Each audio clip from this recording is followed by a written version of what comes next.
Selamat datang di kanal Spice, St. Philip's Indonesian Congregation Eastwood. Nama saya Pendeta Kian Holik. Selamat menikmati khotbah-khotbah Alkitabiah di kanal ini. Sekiranya ada pertanyaan, dapat menghubungi kami di Instagram atau Facebook @spice.syd atau email kami di spice@stphils.org.au. Kiranya Tuhan memberkati. Selamat pagi saudara-saudara, dan selamat datang buat teman-teman yang baru pertama kali datang di ibadah kita di Eastwood pada saat ini. Saudara-saudara yang dikasihi oleh Tuhan, kita sedang melalui kitab Galatia dan sedang melihat keindahan daripada kitab Galatia. Oleh karena itu saya undang kepada saudara untuk terus membuka Alkitab yang tadi kita baca, dan kita akan melihat pada saat ini dari Galatia pasal yang keempat. Tetapi sebelumnya mari kita bersama-sama berdoa, saudara-saudara, minta pimpinan Tuhan. Bapa Surgawi, kami bersyukur dan terima kasih ya Tuhan, karena Engkau adalah Allah yang baik, Engkau adalah Allah yang tidak pernah meninggalkan kami, dan Engkau adalah Allah yang terus berbicara kepada kami. Terima kasih buat firman-Mu yang boleh kami baca di dalam bahasa yang kami mengerti, di dalam kata-kata yang kami mengerti. Tetapi sekarang Tuhan, kami undang supaya Engkau sendiri ya Bapa yang boleh berbicara kepada kami untuk menerjemahkan ini semua menjadi bahasa yang kami jauh lebih mengerti, supaya kami boleh ya Tuhan menjadi anak-anak-Mu yang bukan hanya membaca firman Tuhan, tetapi juga menjadi pelaku firman Tuhan. Terima kasih Bapa di surga buat waktu yang Tuhan berikan kepada kami pada saat ini, dan biarlah roh Tuhan boleh bekerja di antara kami. Di dalam nama Tuhan Yesus, firman yang hidup itu kami bersyukur dan berdoa. Amin. Saudara-saudara, saya tidak tahu apa yang saudara kerjakan ketika saudara menjadi cukup umur. Ya, kalau di Indonesia, saya ingat menjadi cukup umur dulu biasanya umur 17, begitu. Kalau di sini umurnya 18, saudara-saudara, dan juga ada yang bilang bahkan 19. Masih ingat nggak apa yang kalian kerjakan ketika kalian menjadi cukup umur, saudara-saudara? Di Australia, orang disebut cukup umur ketika dia masuk ke usia 18. Usia 18. Anak saya yang kedua baru saja memasuki usia 18 tahun. Sekarang dia sudah bisa minum alkohol kalau keluar, saudara-saudara. Sekarang dia bisa mengatur keuangannya sendiri, bisa menerima benefit pembayaran sebagai youth allowance atau dalam bentuk youth allowance kalau memang masuk dalam kualifikasi, dan juga berhak memilih di dalam pemilihan umum yang ada di Australia, saudara-saudara, baik itu pemilihan umum federal maupun juga pemilihan umum yang ada di daerah sekitar kita pada saat ini di New South Wales atau mungkin juga di kota Sydney, saudara-saudara. Nah, saudara-saudara, saya masih ingat dulu ketika saya masih tinggal di Indonesia, ini cerita sebelum bertobat ya, saudara-saudara ya. Cerita sebelum bertobat ya. Jadi jangan tolong dipikir saya masih kerjakan ini. Saudara-saudara, saya ingat dulu ini SIM di Indonesia, saudara-saudara. Pada tahun 1980-an atau awal 1990-an. Saya ngaku dosa nih, saudara-saudara, di hadapan saudara ya. Dan kalau saudara ingat, pada waktu itu, untuk mendapatkan SIM, kita harus umur 17 tahun. Harus punya KTP, saudara-saudara. Nah, waktu itu umur saya 14 sampai 15 tahun. Tetapi saya udah bisa nyetir, saudara-saudara. Dan saya kepingin nyetir. Papa saya bilang, kalau kamu kepingin nyetir, kamu harus punya SIM. Lalu bagaimana caranya umur 14 tahun ingin punya SIM, saudara-saudara? Seperti saudara tahu, di Indonesia apapun bisa dikerjakan. Betul nggak ya? Lalu saya tanya ke papa saya tanya ke teman-teman saya, bagaimana caranya dapat SIM kalau misalnya umur 14 tahun, saudara-saudara. Dan pada akhirnya diperkenalkanlah saya dengan orang dalam, begitu, yang bisa mengurus, saudara-saudara. Dan menarik sekali kalau misalnya SIM saya itu kelahiran 3 tahun lebih tua pada akhirnya dari usia saya, saudara-saudara. Dan itu bisa terjadi pada waktu itu hanya masalah uang. Kalau misalnya ada uang, bisa terjadi pada waktu itu, saudara-saudara. Jadi dengan kata lain, pada waktu itu saya masih belum cukup umur. Tapi saya sudah dapat SIM. Saya belum akil balik, boleh dikatakan. Tetapi saya sudah menjadi seperti kayak orang dewasa, saudara-saudara. Sekali lagi ini cerita sebelum bertobat ya, begitu ya. Ketika udah bertobat, mudah-mudahan sedikit beda, saudara-saudara. Dan pada waktu itu, saudara-saudara, saya masih ingat ketika saya punya SIM itu, wah saya bangganya bukan main karena saya bisa nyetir. Teman-teman saya yang lain 14 tahun belum bisa nyetir, saudara-saudara, tetapi saya masih bisa nyetir. Nah, Paulus di sini di pasal yang keempat bicara mengenai soal waktu. Bagaimana kita menjadi seseorang yang sudah menerima kedewasaan di dalam Kristus. Dia bicara kepada orang-orang di Galatia pada waktu itu bahwa mereka adalah orang-orang yang sudah dewasa sebetulnya. Lalu apa artinya kalau misalnya kita adalah orang-orang yang dewasa? Pertama-tama ingat, minggu lalu di pasal yang ketiga kita bahas mengenai bagaimana kita adalah anak-anak Allah. Semua itu adalah karena iman di dalam Yesus Kristus. Ingat apa yang dia tulis ya di pasal yang ketiga. Dia katakan, Rasul Paulus katakan bahwa dia bicara kepada dua kelompok pada waktu itu. Jadi ada dua kelompok yang berbeda di dalam satu gereja. Satu kelompok adalah orang-orang Yahudi, dan orang-orang Yahudi itu adalah orang-orang yang mengenal hukum Taurat. Saudara tahu ya, kalau misalnya kita sebut sebagai hukum Taurat, itu rata-rata kita mengacu kepada 10 hukum Tuhan, saudara-saudara. Dan mereka bukan hanya tahu hukum Taurat, tetapi mereka adalah orang-orang yang bangga kalau mereka diberikan hukum Taurat. Mereka bangga atas tradisi mereka bangga atas nenek moyang mereka bangga bahwa mereka itu adalah bangsa pilihan Allah, saudara-saudara. Jadi itu yang sangat menarik. Dan yang satu lagi kelompok itu adalah orang-orang non-Yahudi.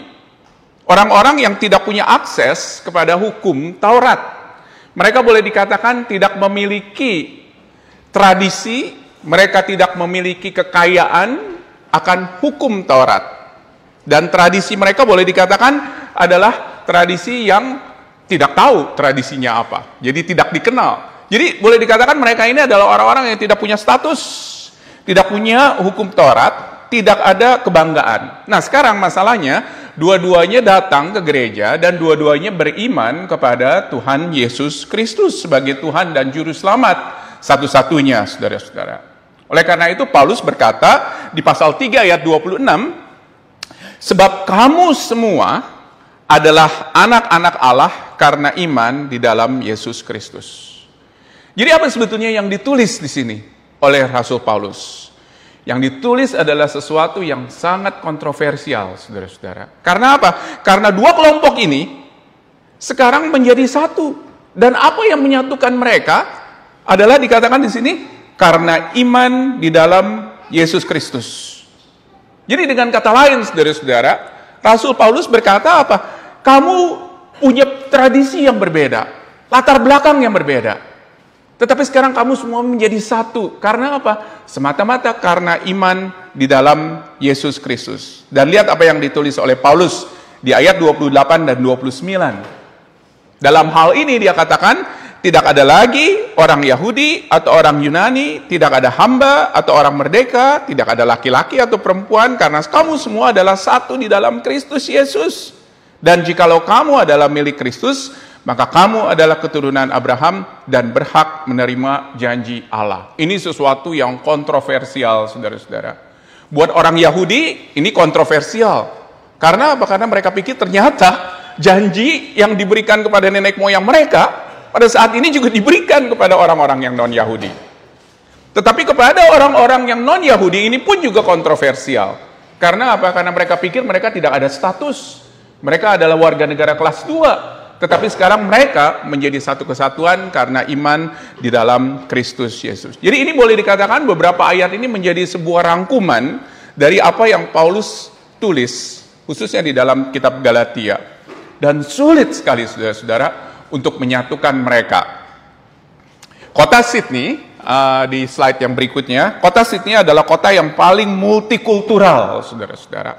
Multikultural dan multibahasa di Australia. Penduduk kota Sydney sekarang ini ada 5,5 juta orang, saudara-saudara. Dan menarik sekali dari statistik yang ada, lebih dari 50% orang yang ada atau tinggal di kota Sydney itu lahir di luar negeri. Lebih dari 50% loh saudara-saudara. Lahir di luar negeri. 35% tidak mempunyai bahasa Inggris sebagai bahasa ibu. Menarik ya?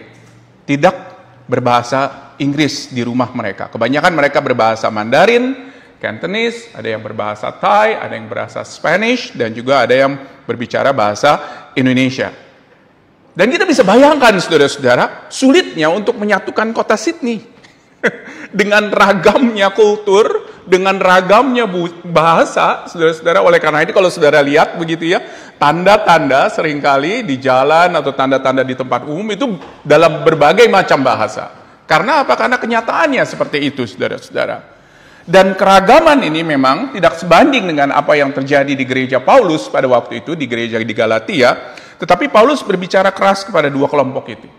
Agar mereka sadar akan hal ini, agar mereka tahu keistimewaan yang mereka punya di dalam Yesus Kristus. Pertanyaannya ialah, lalu bagaimana mereka dapat sadar bahwa mereka adalah orang-orang yang sudah dewasa? Kata Paulus, kalian semua adalah orang-orang yang sudah dewasa. Kalian sudah menerima Yesus Kristus sebagai Tuhan Juru Selamat dan kalian dipersatukan sekarang di dalam Dia. Apa artinya menjadi orang-orang dewasa? Yang pertama, saudara-saudara, mereka sudah waktunya dewasa. Jadi bukan seperti saya ya saudara-saudara. Waktu itu saya belum dewasa, tetapi saya dibuat dewasa pada waktu itu. Dengan SIM yang palsu saudara-saudara. Jadi mereka itu memang sudah waktunya dewasa. Perhatikan saudara-saudara pasal 4 ayat 1. Silakan buka dari Alkitab. Selama seorang ahli waris belum akil balik, sedikit pun ia tidak berbeda dengan seorang hamba. Sesungguh pun ia adalah tuan dari segala sesuatu. Tetapi ia berada di bawah perwalian dan pengawasan sampai pada saat yang telah ditentukan oleh bapaknya. Ketika mereka, kata Rasul Paulus, belum akil balik, berarti mereka belum dewasa. Betul, mereka belum dewasa. Mereka tidak berbeda dengan seorang hamba, dikatakan. Walaupun mereka sebetulnya adalah tuan, dia berbicara kepada orang Yahudi, ya, yang merasa bahwa mereka adalah kelas 1 dan mereka itu adalah orang-orang yang spesial. Mereka itu sebetulnya kelas 2 sampai mereka akil balik. Dan bahkan dikatakan Allah memberikan status yang sangat luar biasa kepada mereka dulu, dan kegenapan sekarang waktunya sudah datang. Di sini Paulus bicara mengenai orang Yahudi. Orang Yahudi yang punya status yang spesial di hadapan Allah. Tetapi belum waktunya, saudara-saudara. Belum waktunya. Maksudnya apa? Maksudnya mereka diberikan janji-janji di dalam perjanjian lama, tetapi janji-janji itu belum digenapi. Belum sampai waktunya. Dan sekarang, kata Rasul Paulus, sudah tiba waktunya. Dan mereka sudah dewasa. Janji-janji ini dijanjikan oleh Allah, tetapi masih belum digenapi. Jadi mereka itu ada di dalam masa antara, boleh dikatakan. Dan ini adalah masa yang paling sulit ya. Betul nggak? Karena kalau misalnya kita ada di dalam masa antara selalu paling sulit. Dulu ketika saya belum dewasa, tetapi saya sudah bisa nyetir, wah itu sulitnya bukan main saudara-saudara. Karena aku pengen nyetir begitu. Tetapi ketika kita tahu kalau misalnya kita sedang menunggu sesuatu yang akan datang, dan itu pasti akan datang, maka kita pun akan diberikan kesabaran sebetulnya dari Tuhan. Nah, sampai pada saat yang ditentukan oleh Bapa, pada waktu itu Yesus datang ke dalam dunia. Dia datang untuk menebus manusia, dia datang untuk membayar dosa-dosa manusia, termasuk juga dosa dari orang Yahudi. Menarik ya, sini saudara-saudara, dikatakan oleh Rasul Paulus. Perhatikan ayat 3. Demikian pula kita, selama kita belum akil balik, kita takluk kepada roh-roh dunia. Tetapi setelah genap waktunya, maka Allah mengutus anaknya yang lahir dari seorang perempuan dan takluk kepada hukum Taurat. Jadi kata Rasul Paulus begini, mau kamu orang Yahudi, mau kamu bukan orang Yahudi, Yesus Kristus itu belum lahir.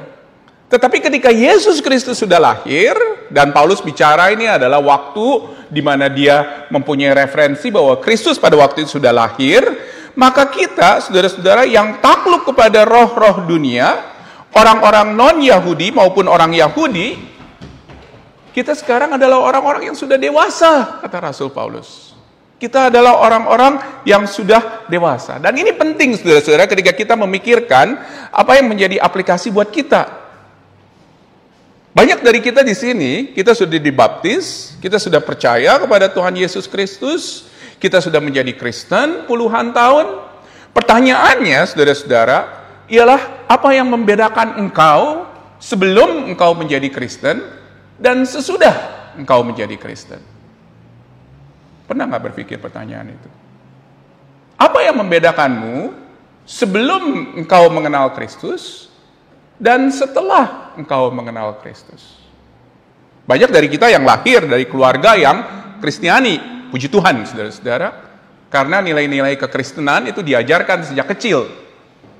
Tetapi pertanyaannya ialah, apakah kita menjadi orang-orang yang menjadi orang Kristen karena tradisi, atau karena kita sungguh-sungguh mengenal Tuhan Yesus sebagai Tuhan dan Juru Selamat pribadi kita?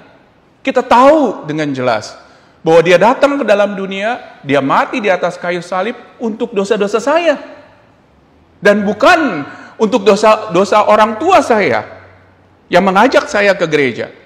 Saya tahu dengan jelas bahwa Yesus menjadi Juru Selamat pribadi buat saya.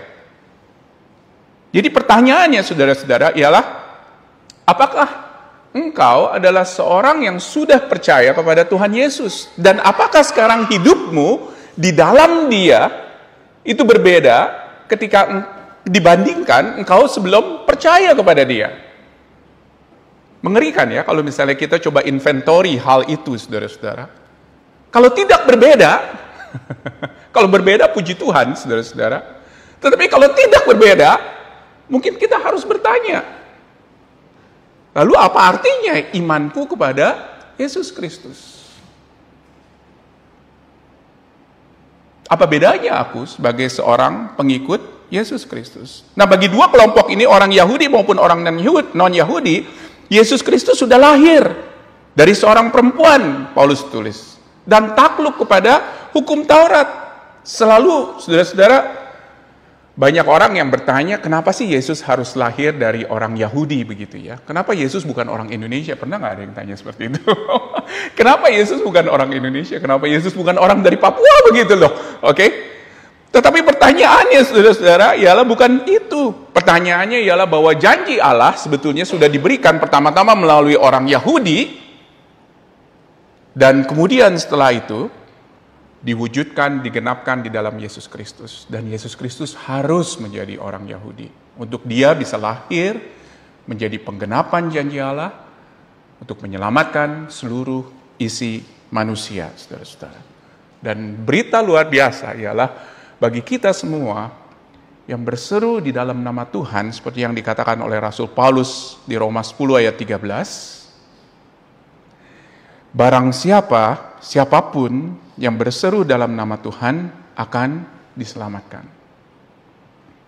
Ketika kita berseru di dalam nama Tuhan Yesus, saudara-saudara, dan percaya kepada Dia sebagai penggenapan janji Allah untuk menyelamatkan manusia, seluruh isi dunia, maka kita akan diselamatkan.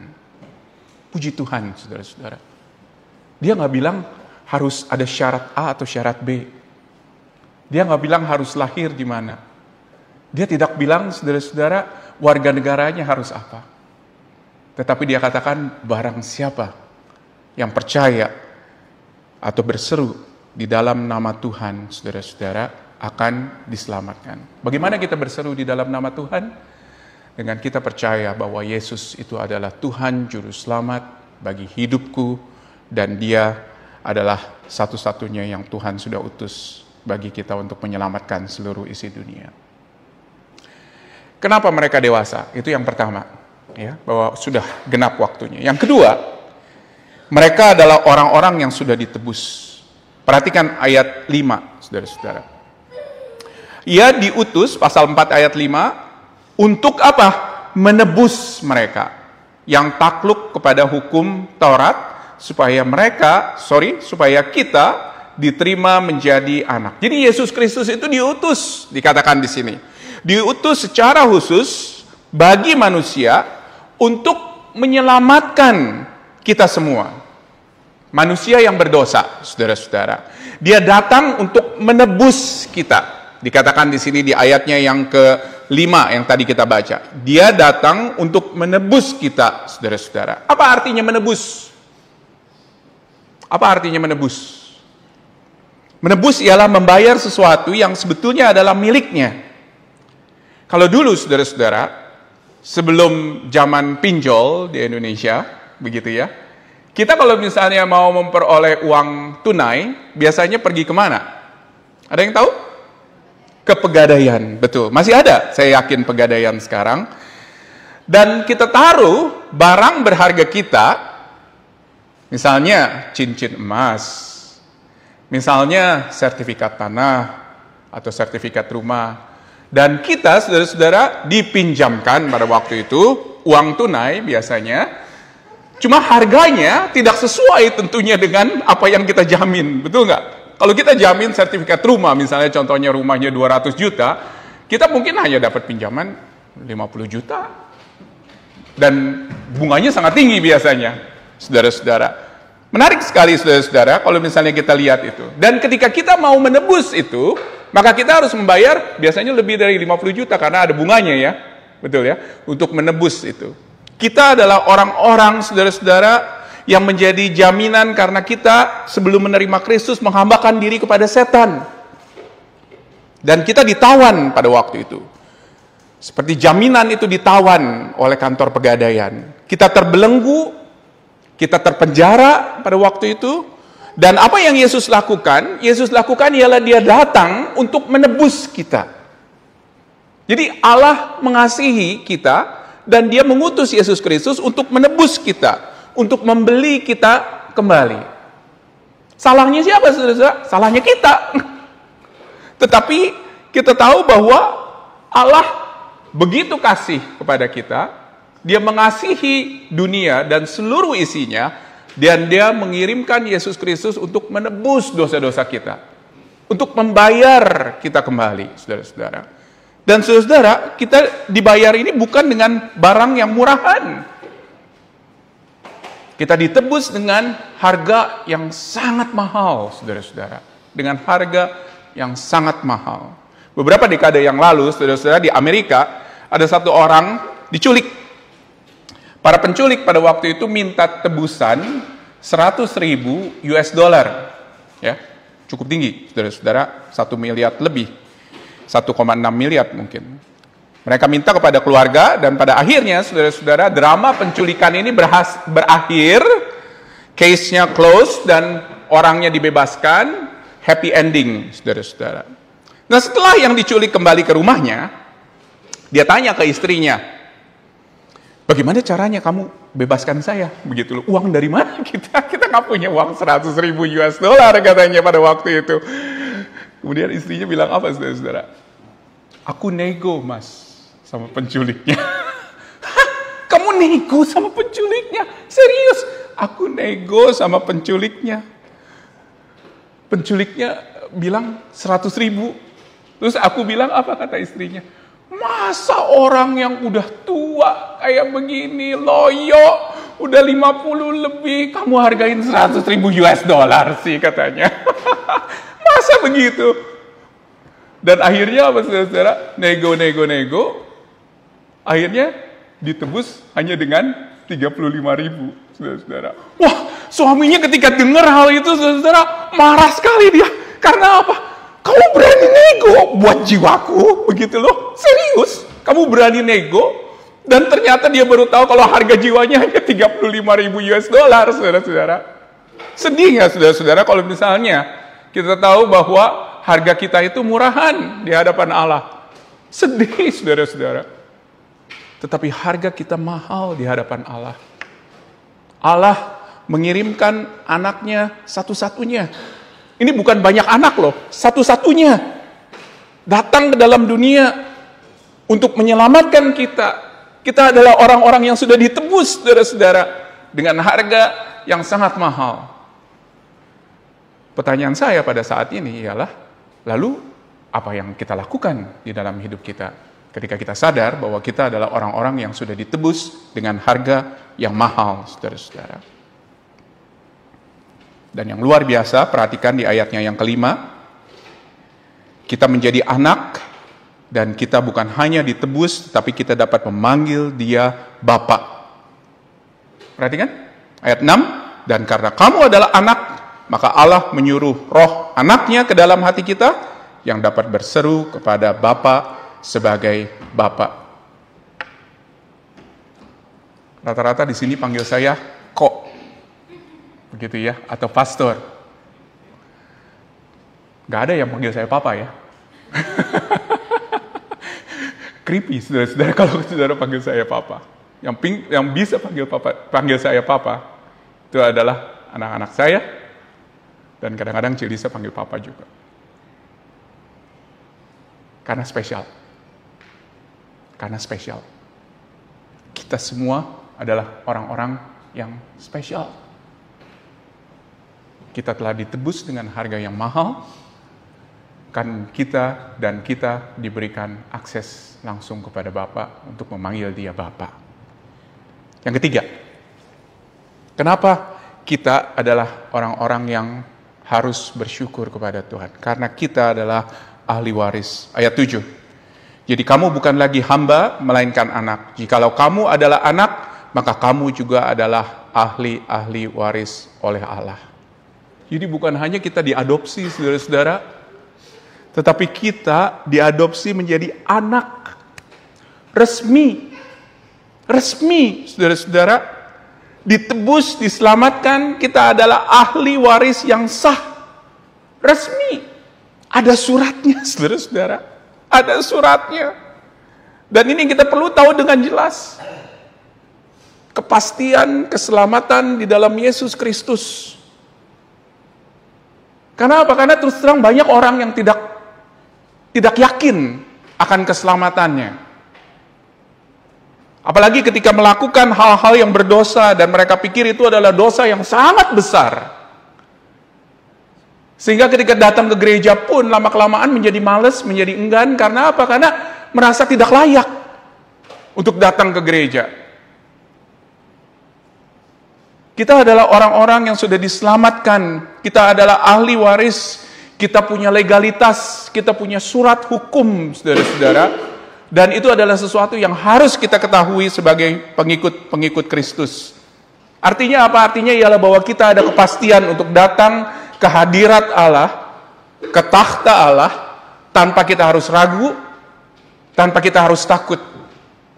Ketika kita datang meminta ampun kepada Tuhan, di dalam waktu pengampunan dosa, kita mempunyai kepastian, kalau dosa-dosa kita diampuni ketika kita datang dengan hati yang hancur, dan hati yang sungguh-sungguh terbuka di hadapan Allah. Tidak ada lagi orang yang murtad di dalam kekristenan ketika engkau memiliki iman yang sungguh-sungguh. Dan ketika kita tahu bahwa kita ahli waris, maka kita mempunyai kekuatan hukum yang pasti. Kita percaya dengan sungguh tidak ada satupun yang dapat memisahkan kita dengan kasih Allah. Paulus tulis di Roma 8 ayat 38 dan 39. Kita baca bersama-sama dua ayat ini ya. Ada di layar. 1, 2, 3. Sebab aku yakin bahwa baik maut maupun hidup, baik malaikat-malaikat maupun pemerintah-pemerintah, baik yang ada sekarang maupun yang akan datang, atau kuasa-kuasa, baik yang di atas maupun yang di bawah, ataupun sesuatu makhluk lain, tidak akan dapat memisahkan kita dari kasih Allah yang ada di dalam Kristus Yesus Tuhan kita. Saya harap ini bukan saudara baca aja, tetapi Rasul Paulus katakan apa? Tetapi aku yakin. Pertanyaannya ialah, apakah engkau yakin? Apakah engkau yakin? Saudara-saudara, di dalam kitab Galatia ini kita melihat beberapa doktrin yang dasar, tetapi menurut saya ini penting sekali untuk kita pelajari, supaya kita bisa mengerti apa artinya sebetulnya iman di dalam Tuhan Yesus Kristus. Dan bagaimana kita bersyukur kalau Dia adalah Allah yang sudah menjadi manusia di dalam anaknya Yesus Kristus. Mari kita berdoa, saudara-saudara. Let's pray together. Bapa Surgawi, kami bersyukur dan terima kasih ya Tuhan, buat firman-Mu yang Tuhan boleh ajarkan kepada kami. Dan biarlah kiranya ya Bapa, firman-Mu ini Tuhan boleh terus berbicara kepada kami. Terima kasih buat beberapa hal yang kami bisa pelajari pada pagi hari ini.